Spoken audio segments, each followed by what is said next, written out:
to another one of our daily devotionals.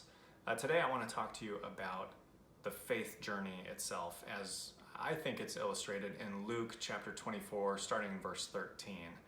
If you want to turn there, go ahead, because I'll read through it, but I'll really be paraphrasing it pretty liberally. It's the story of the road to Emmaus. And before we really get started, I just want you to think about a couple of things that we'll develop as we get into this passage. But Luke is a master storyteller, and this is one of his best.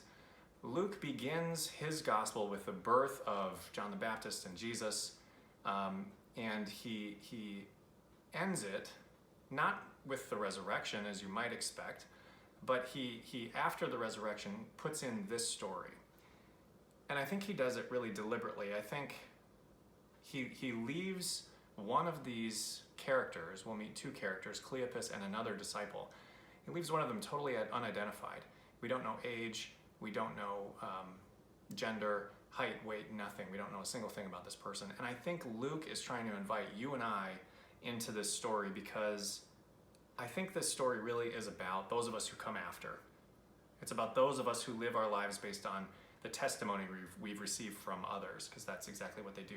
So I'm going to paraphrase this passage, starting there in verse 13, and I want you to think about it as having really three parts. These people start in Jerusalem, which is way up on a hill, and they go to Emmaus, which is a descent. They're headed downhill. We know that Jesus reveals himself to them. I think that's really the second part.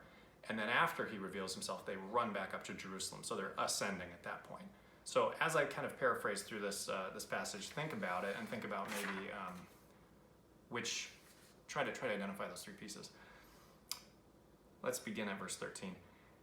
It says, now the same day, two of them, Luke's just been talking about the disciples, two of them, those disciples, were going to a village called Emmaus, talking with each other about everything that had happened. When Jesus came up and walked with them, but they were kept from recognizing him. And he says, what are you guys talking about? And they stop and they say, look, are you the only person who doesn't know any of this? I mean, come on. And Jesus plays dumb and says, well, what are you talking about? And then these two have the interesting privilege of telling Jesus all about the things that happened to Jesus. So they do. They relate to Jesus' own crucifixion and his, the testimony that they've heard about his resurrection.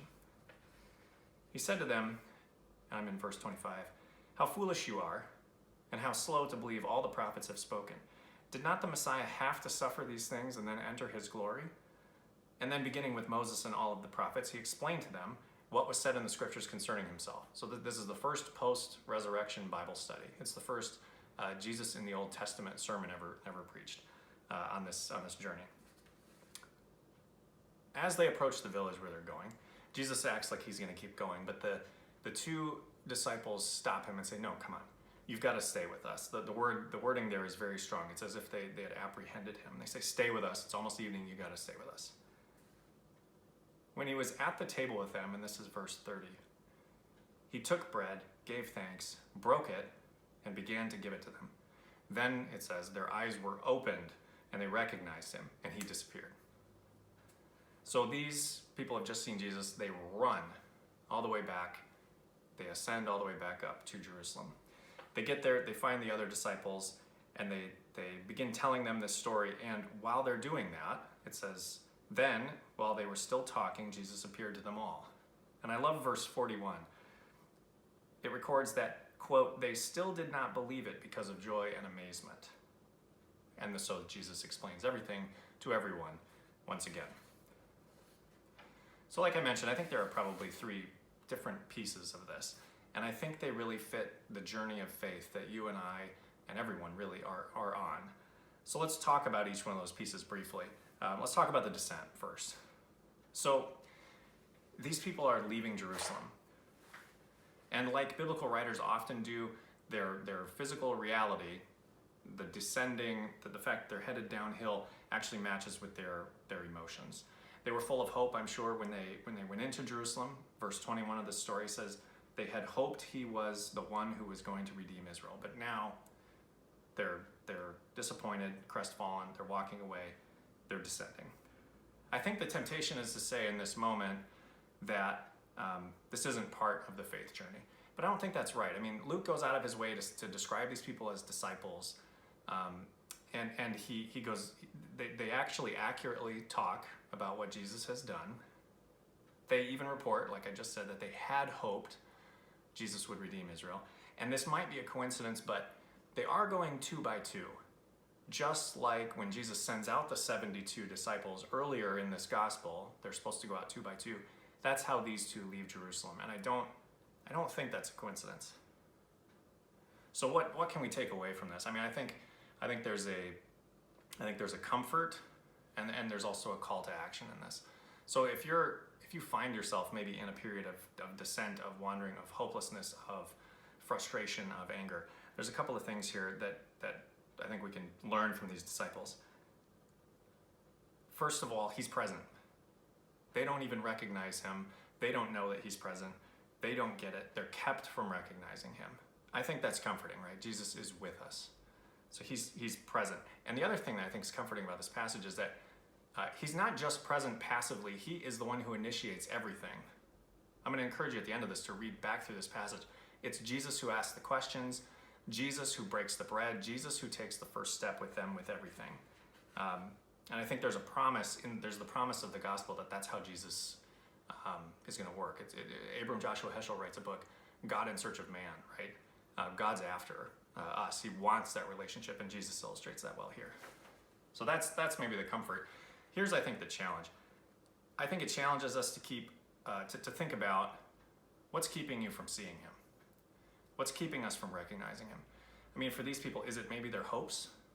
It says that they had hoped that he would redeem Israel. I think that means they hoped he was going to redeem them from Rome. Sometimes we think like that too. We think Jesus is going to do one thing or another for us because we just don't understand what his plan is for us. We get it wrong, and so I think we miss him sometimes. Second, I think the challenge there is to travel by 2. On the journey of faith, we need to go 2 by 2, just like when the disciples get sent out in the 72. We need to engage in our community. I think the third maybe challenge or call to action here is to apprehend the stranger. They are aggressive about getting Jesus to stay with them, and that's when they see Jesus. They don't know it's Jesus when they tell him, you've got to come and stay with us and have dinner with us. They find that out after the fact. There's something there about getting involved in your community. It's very much like Abraham in Genesis, right, where he sees the strangers and he has them come, and he's hospitable. I think maybe the fourth challenge is spend time in Scripture and pay attention when your heart burns, right? That's what they say at the end. They say, man, wasn't our heart burning within us? Maybe that doesn't happen very often for you, but when you spend time in the text and you see something that just calls out to you, I think that's a way that God's trying to move your heart. And actually, I love this at the end. The end, it says, as I mentioned, they, quote, still did not believe, right? They've had Jesus revealed to them. They're so excited about him that they've run all the way back up to Jerusalem. And it says they still did not believe. And I don't think that's careless language on Luke's part. I think the journey of faith is confusing. I think it takes time. I think it takes repetition. I think it takes community. They still did not believe. So if you're in that place, you can pray my favorite prayer in Scripture, I do believe, help my unbelief. So that, I think, is the descent. The next couple of sections, there's much less to say, I think. The revelation. Man, if you're in this place here today, maybe you saw something new in Easter and God's just been speaking to you. Man, fantastic. You've sensed his presence. That's great. There's really, no greater comfort we need to offer here, but I think there is a call to action or a challenge. And that's this.